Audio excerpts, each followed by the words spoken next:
Olá pessoal, tudo bem? Nós havíamos batido um papo sobre a história de Pedro e o lobo e de como, na verdade, o senso de humor do Pedro acabou gerando uma consequência importantíssima, gravíssima para ele, né? E a ideia, quer dizer, o grande erro, né, o equívoco do Pedro, já que ele gostava de fazer os outros de bobo e principalmente prazer, ele se comprazia em ver os outros irritados a partir da estripulia dele. O que custou para ele foi que ele queimou o filme. O que ele perdeu? Na verdade, ele perdeu algo que todos nós podemos perder, que é a fidedignidade. E o que significa a fidedignidade? Bom,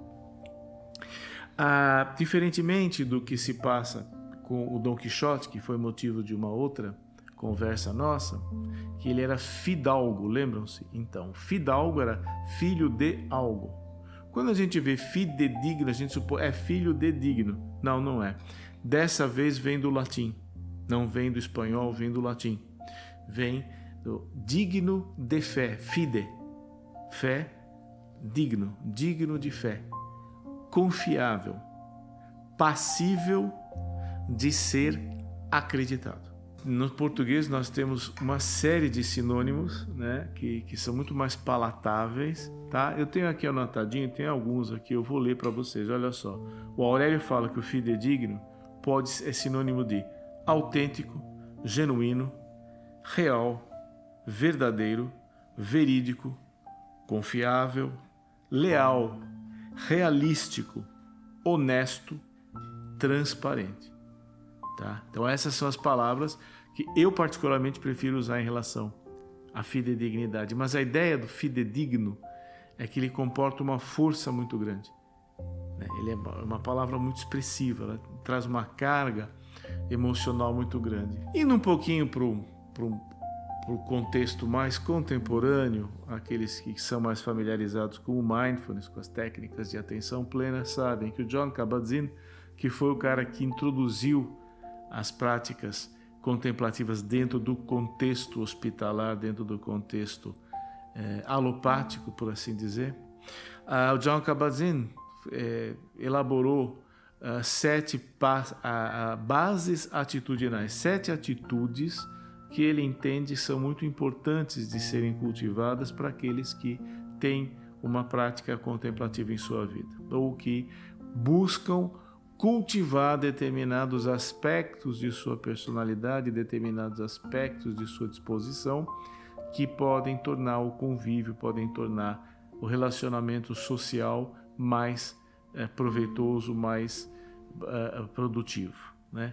Dentre essas bases atitudinais, ele fala da confiança. No inglês, trust. No livro ele fala de trust. E é interessante porque a confiança é outra palavra que quer dizer fiar-se junto. Então, eu confio em você significa eu me fio junto com você. Tem até a confiança, tem a conotação na própria palavra, ela tem uma conotação de pacto ético. Essa confiança, na forma como está colocada em relação às práticas, ela é um pouco diferente da ideia da fé. A confiança, a fé é o quê? A fé é acreditar sem ver. Acreditar a partir do testemunho de um terceiro. Algo que eu não tive ainda uma constatação. A confiança da atenção plena, ela é muito mais algo que se constrói a partir do que eu de fato constato na minha experiência. Eu posso confiar nisto que eu faço porque eu já tenho feito e tenho percebido de que se constitui. Essa confiança, ela é importantíssima, para o estabelecimento dos nossos laços sociais. Desde o laço social mais íntimo, quer dizer, a pessoa que eu escolho para ser minha companheira, para ser meu companheiro, para me casar, a relação que liga uma criança a seus pais, a sua mãe, ao seu pai, ou, na melhor das hipóteses, a que deveria pavimentar essa relação para ser mais saudável, né? Enfim, esta confiança é uma confiança daquilo que é vivenciado, que é experienciado e não vem a nós na forma de uma promessa.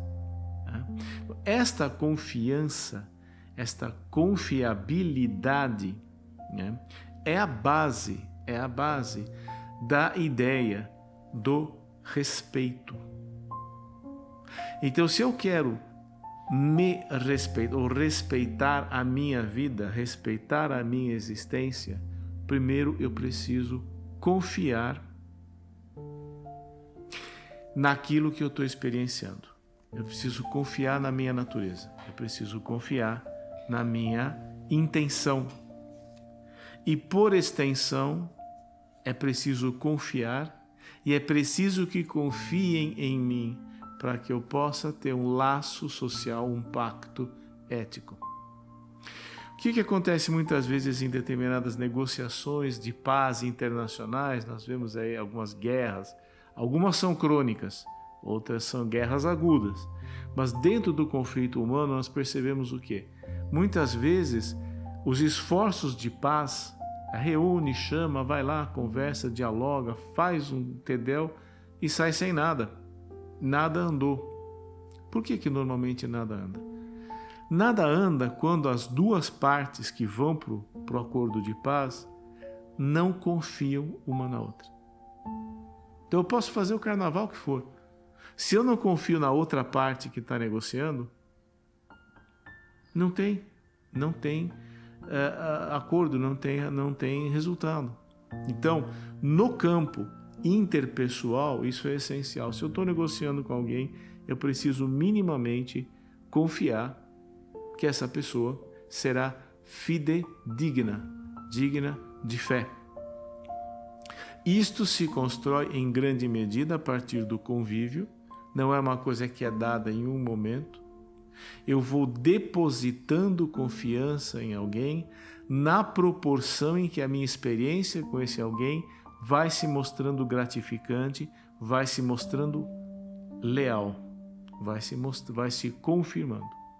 Eu começo a ser trapaceado, na segunda, na terceira chinela, acabou toda e qualquer possibilidade de confiança. Aí só resolve nas barras da justiça. Então, é muito importante que para nós podermos desenvolver uma atitude construtiva, respeitosa para conosco mesmos, é muito importante que nós tenhamos confiança na nossa intenção para com a gente mesmo, na nossa intenção para com as pessoas. Nós temos que ter isso muito claramente, né? Isto vai gerar respeitabilidade, vai gerar confiabilidade, vai gerar fidedignidade. Isto parece pouco, né? Mas é algo importantíssimo no sentido de credenciar o que eu falo, credenciar o que eu faço, credenciar as minhas atitudes e as minhas intenções. Mundo afora, isto é o que mais falta na classe política de vários países. É muito comum, Fala o nome de um político, eu não confio nesse cara. Basta. Isso não é nenhuma constatação minha. Olha você. Dá uma olhada nos políticos internacionais, nos políticos do seu país, do seu estado, do seu município e, sinceramente, olha, não precisa falar nada, não fala nada, mas olha e fala, eu confiaria nesse cara? Eu faria negócio com esse cara? Eu deixaria minha filha com esse cara? Eu quereria ter esse cara como cunhado? Põe a mão na consciência e veja que tipo de legado miserável esses homens estão deixando à volta da vida deles. Eles podem ter poder político, eles podem ter opulência material, opulência financeira, mas olha a miséria humana que eles vivem.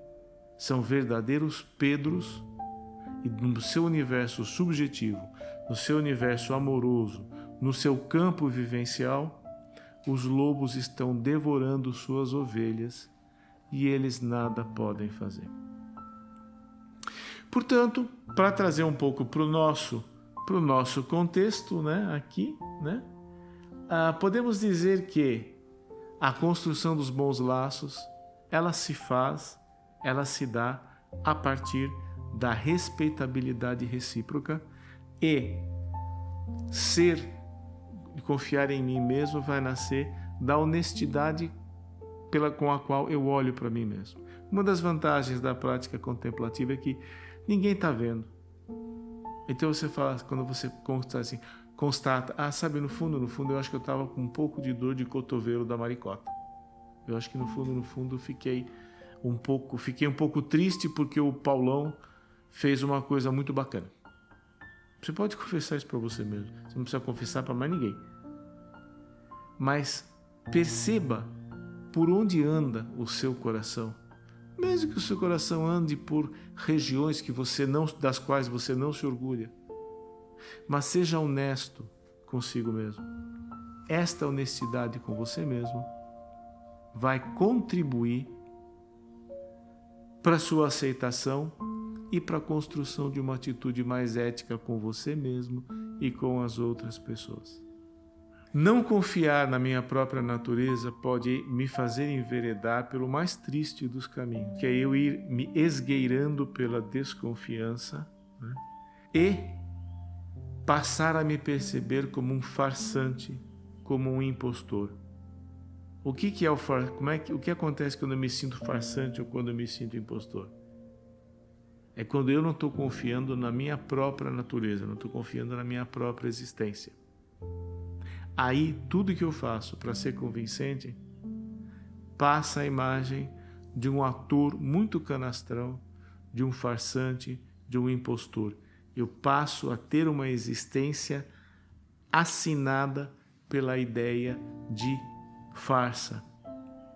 E isto é muito pior do que o pastor Pedro, né, quando suas ovelhas são comidas, porque eu percebo que o meu rebanho subjetivo está sendo devorado pela ideia de farsa, pela ideia de impostura, e isto leva num lugar aonde ninguém pode me socorrer. E isto leva seguramente à ideia do estresse e também pode contribuir muito para agravos da minha saúde. Portanto, fica aqui a sugestão, tá? De levar-se a sério, aceitar-se dentro de todo o escopo, dentro de toda a diversidade das coisas que você pode perceber em si mesmo, porque a sua ética não é se constrói a partir do que você constata em si. A sua ética você vai construir a partir do que você faz com aquilo que você percebe em si. É isso aí, muito obrigado.